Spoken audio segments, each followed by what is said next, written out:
Endi bunisi rostdan ham oshib tushdi. Qirg'izistonlik Edil Mahmudmurodov hamda Hotamboy Nazarovdan bir kunda jang qilib kelasini ham mag'lub etishini aytib o'tdi. Bu shunchaki oddiy gap emas. Nima sababdan u bu gaplarni aytdi? Butun bir millatning sportsmenlarini nomiga dog' tushiradigan gapni gapirib, hamma nasabiga tegdi. O'zbekistondan hech kimning duxi jetpeydi ekan. Men boshlayin degan emasman. O'zinglar boshladinglar, жаңа trenerlar boshladi. Menda da namus bor. Xatanbek, sen o'zingcha alding deb istoriyangda seriozный bo'la berbe. Hamzat bilan 2 jol suratga tushib olib. Hamzatni ko'rdinglar. Ne bo'lganini, ne bo'lib turganini. Senden güçlü, senden звезда Shoh Hasanda o'tqam. Aradan 4-5 yil o'tdi. Namusida yo'q ekan. Revanş alıp meni qayra o'tayin deganda. Öko'yüz chiqsaq, to'shno shunday situatsiya bo'ladi. Sportdan g'ayran qaytib keladi. Men suylagan so'zimga javob beraman. Именно shu Xatanbek meni to'xtatib sindiradi dedinglarmi?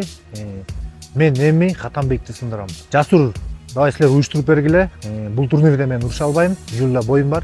Keyingi turnirga qo'yib bergile. Boshina Xatanbekni, oyog'ina Mahmudmurodovni qo'yib bergile. Öko'ni bir tunda sindiraman. Edil bu gaplar orqali butun bir o'zbek millatida unga teng keladigan jangchi yo'qmish. U hatto Shohhasan Mirzamatovni ham mag'lub etganmish. Bu gaplardan keyin Jasur Aljonovning aniq jahli chiqdi shekilli. Bu uyda murojaat bilan Edilga javob qaytarib, "Sen faqat bir kishidan jang qilsan, butun millatdan emas" degan gaplarni gapirdi. U yana aytdiki, "Bu shunchaki sportning interes. Bunga millatni aralashtirish kerak emas" deb shu gaplarni gapirdi. Assalomu alaykum hammaga. Bu video murojaatim Edil Esengulovga. Bu yerda hech qanaqa hech kimga adovat yo'q. Intriga yo'q. Bizning maqsadimiz sog'lom sport. Agar Hotanbek Boynazarov qiziq bo'lagan bo'lsa, bu jangni biz mangu 5 turnir tashkil qilishimiz mumkin. Edil Esengulov boshqa o'zbek sportchilar to'g'risida hech qanaqa intriga, har xil gap so'z kerak emas. Agar haqiqatan jang qilmoqchi bo'lsa, buni chiroyli yo'li bilan kelishib olsak bo'ladi.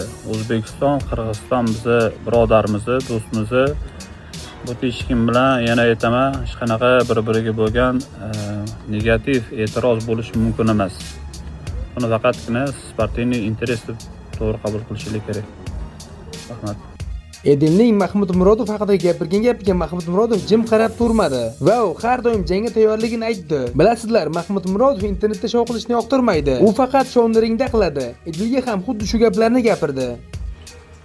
Hammaga assalomu alaykum. Ko'p odamlar menga video uzatibdi. Bitta sportsmen Edil Qirg'izistondan bizga viziv tashadi. Bizga farqi yo'q. Любой joyga, любой organizatsiyada biza tayyor. Только спортивный интерес bizga. Только bizga bitta условия bor, finansiviy условияni bizani qanaqa условияmiz bor qilsa, любой joyda, любой vaqtda biza tayyor. Lekin yana bir marta aytaman, только спортивный интерес. Shunaqa hype qilishni, yoki gaplashib yurmaymiz. Yana bir marta aytaman. Men tayyorman. Любой joyga, любой соперник bilan. Lekin menga условиям bor, kontraktim bor. Pul bo'lsa, biza tayyor. Любой joyga. Только спортивный интерес. Sog' bo'linglar. Edilning bu video murojaatiga hali Hotanboy Nazarov javob qaytarmadi, lekin u tez orada albatta javob qaytaradi. Do'stlar, Edilning bu gaplari qanchalik to'g'ri? Butun millatning sportchilari haqida shunday nojo'z gaplarni gapirish sportsmenning ishimi? O'z fikrlaringizni kommentariy yozib qoldirishni unutmanglar. Do'stlar, hamyurtimiz uchun bitta mo'shni like-ni bosib, kommentariyaga o'tib, olg'a chempionlar deb yozib qoldirishni ham unutmanglar. Sog' bo'linglar.